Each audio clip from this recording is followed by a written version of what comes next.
Bonjour Sobat Prancis, saya Series untuk edisi kali ini kita kembali lagi di edisi book discussion atau diskusi buku. Menarik sekali karena seperti biasa di samping saya nggak sendiri ya, di samping saya seperti yang kalian lihat ada Nanda yang juga bisa membantu saya buat lebih explore, lebih jauh mengeksplor pengarang-pengarang ataupun penulis Prancis. Penulis Prancis yang akan kita kaji mungkin ya, bukan dikaji sih, sharing aja di sore hari ini adalah Guy de Maupassant yang juga menulis buku. Kalian bisa lihat salah satu cerpennya berjudul Mademoiselle Fifi. Guy de Maupassant ini pernah kenal nggak sebelumnya kamu baca ini? Baru pertama kali. Ya. Jadi ini adalah salah satu pengarang ataupun penulis Prancis yang sangat legendaris. Kalau nggak salah, saya kurang tahu ya usianya berapa, tetapi karya-karyanya tuh dari abad 19. Karya Mademoiselle Fifi aja itu, if I'm not mistaken, itu 1885 kalau tidak salah. 1885, jadi abad 19. Background ceritanya itu selalu beberapa cerpennya itu background ceritanya bahkan belum perang dunia. Di Mademoiselle Fifi ini backgroundnya aja itu di Jerman versus Prusia waktu itu ya. Mademoiselle Fifi hari ini yang akan kita bahas juga cerpen ya, karena Guy de Maupassant ini ada Guy de Maupassant ini penulis yang telah menghasilkan 300 cerpen. Wow. Sebagus apa karyanya? Yuk kita langsung aja cari tahu seperti apa sih buku ini, Mademoiselle itu bukunya seperti apa, ceritanya seperti apa. Yuk mari Nanda. Jadi buku ini terbitan pertamanya itu di tahun 2004. Ada sekitar 300-an lebih halaman, 360 kalau nggak salah. Yes. Nah, ada banyak cerpen. Nah, salah satunya itu Mademoiselle Fifi. Jadi karena mungkin yang paling bagus di antara cerpen-cerpen yang ada di buku ini. Jadi Mademoiselle Fifi sendiri itu menceritakan tentang Mademoiselle Fifi atau perwira Prancis saat perang Prusia dan Prancis. Prusia ya? Ya. Jadi Prusia itu teman-teman itu yang sekarang lokasi sekarangnya tuh Jerman. Jadi waktu itu Prancis versus Jerman. Oke. Nah, kenapa dia dipanggil Mademoiselle Fifi? Nah, itu karena dia tubuhnya itu seperti perempuan, kayak ramping. Tunggu. Jadi tokoh utamanya ini, salah satu tokoh utamanya. Cewek apa cowok nih Mademoiselle Fifi? Cowok. Iya, tentara Prancis. Tentara Prancis. Iya. Nah, karena kan dalam bahasa Prancis Mademoiselle itu artinya Miss atau Nona ya. Nah. Tapi ternyata dia cewek. Oke. Iya. Walaupun bentuk tubuhnya seperti cewek, dia itu terkenal kasar dan sombong. Asli. Nah, bahkan konflik utamanya itu pun di buku ini, di cerita Mademoiselle Fifi ini, dimulai karena dia juga kena kesombongan dan kekasarannya dia. Jadi ceritanya itu di saat satu malam, mereka semua tentara Prancis itu pergi ke satu kota dan berniat untuk senang-senang di rumah bordil. Di rumah bordil, nah di situ terjadi beberapa perselisihan, termasuk dengan tentara Jerman sendiri. Yes. Nah, ini Mademoiselle Fifi ini dia marah kepada tentara Jerman, salah satu tentara Jerman, tapi dia lampiaskan kepada salah satu pelacur di rumah bordil itu bernama Rahel. Oke, jadi ada pelacur. Ya oke, ini juga kemudian menjadi tokoh sentral ya. Jadi selain Mademoiselle Fifi, ada juga Rahel, yang merupakan salah satu pelacur di sana.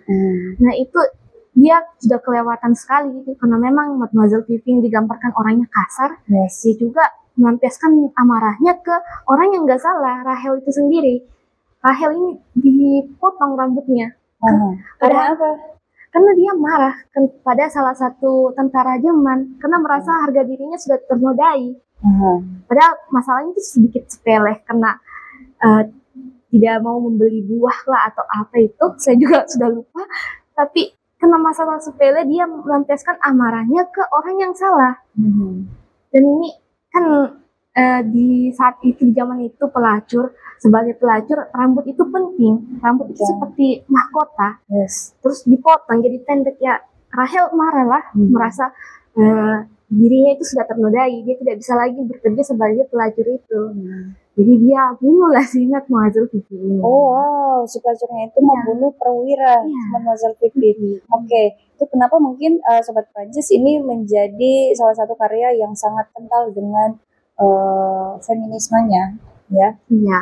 Karena dua tokoh sentral ini berpegang teguh sama nilai-nilai feminis. Misalkan Mademoiselle Vivi, toh ternyata ini laki, tapi kenapa disebut Mademoiselle? Kemudian yang satu pelacur yang akhirnya membalaskan dendam dengan membunuh gimana caranya membunuh perwira?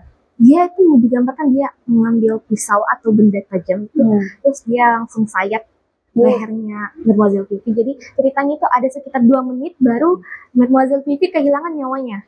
Jadi nggak langsung mati, jadi ada sekitar 2 menit baru dia meninggal. Tanpa perlawanan gitu kan, dia perwira, mungkin ada senjata api. Karena mungkin ini Mademoiselle Vivi tidak menyangka kalau seorang pelacur seperti Rahel itu akan menyerang dia. Jadi karena spontan sekali dia meninggal. Dan kalau teman-teman punya waktu ataupun nanti akan beli ininya ya, kalau nggak salah di beberapa internet juga ada tuh bentuk PDF-nya ya. Ceritanya itu sangat-sangat singkat ya, nggak panjang, cuman 10 halaman kalau dalam buku ini. Jadi dan langsung endingnya juga bisa langsung ketebak ya. Endingnya bisa ketebak. Nggak bisa ketebak, maksudnya di akhir. Sip. Selain Mademoiselle Vivi, mungkin ada lagi cerpen yang remarkable dari buku ini? Ada. Itu cerpen yang ada cerpen kedua di buku ini, judulnya Vendetta. Judulnya yang kedua. Soalnya ini ada 25 cerpen. Yang paling terakhir 25, di cerpen ke-25 ada Mademoiselle Vivi, itu yang paling highlight. Kemudian yang pertama ada bekal perkawinan. Yang kedua ada sebuah vendetta. Sebuah vendetta. Apa sih vendetta itu? Nah, vendetta itu perjanjian atau seperti perjanjian orang Prancis yang utang darah dibalas dengan darah. Nah, itu yang bikin. Itu bahasa Prancis. Bahasa Prancis. Iya. Oke. Lanjut. Ceritanya tentang apa ya? Kenapa darah? Tentang seorang ibu yang kehilangan anaknya ini dibunuh dengan cara yang tidak adil atau cara yang tragis. Dia dibunuh. Nah, di depan jenazah anaknya ini si ibu berjanji kalau dia akan balas dendam ke pembunuh si anak.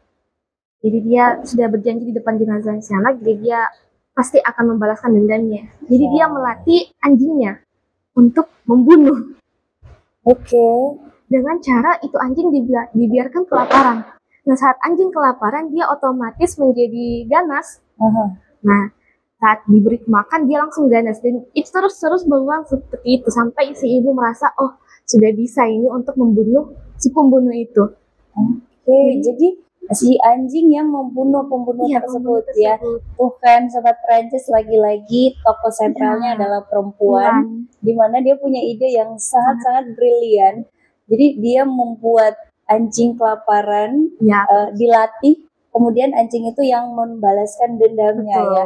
Karena zaman ini abad 19 loh guys ya. Jadi bukan sekarang kan abad berapa sih? Abad 22 ya, hampir menuju 2122.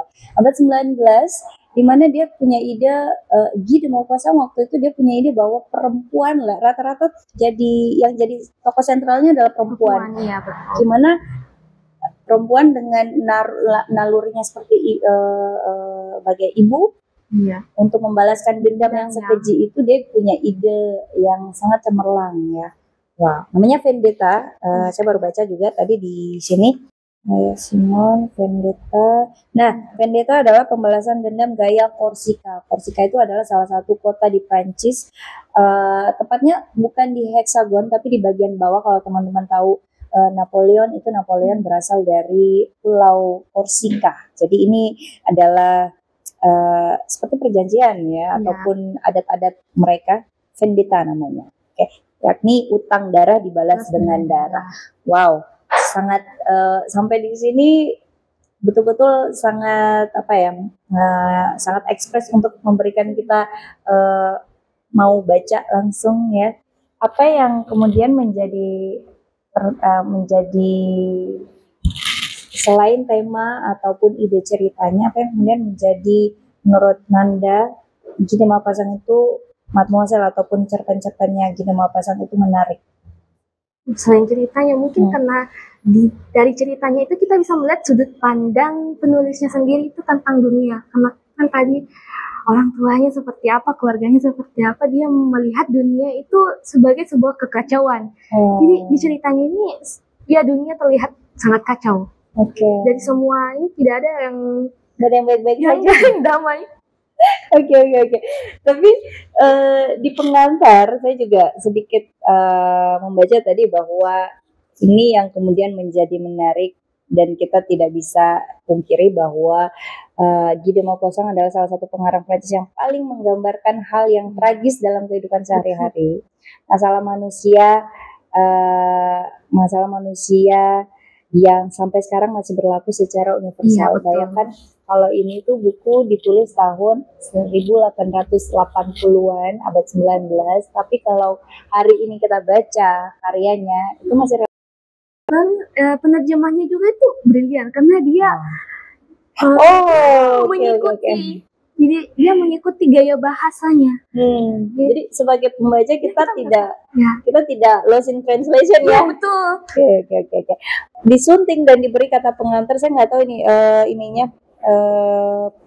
ahli bahasanya siapa, tapi disunting dan diberi kata pengantar oleh Ibu Ida Sundari Hussein, yang mana kalau anak-anak Prancis pasti tahu beliau ya.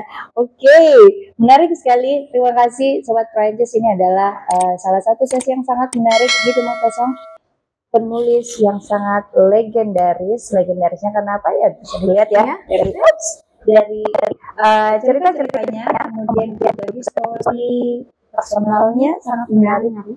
Bukunya bisa kalian baca di Alliance Francaise, jangan lupa. Bonjour.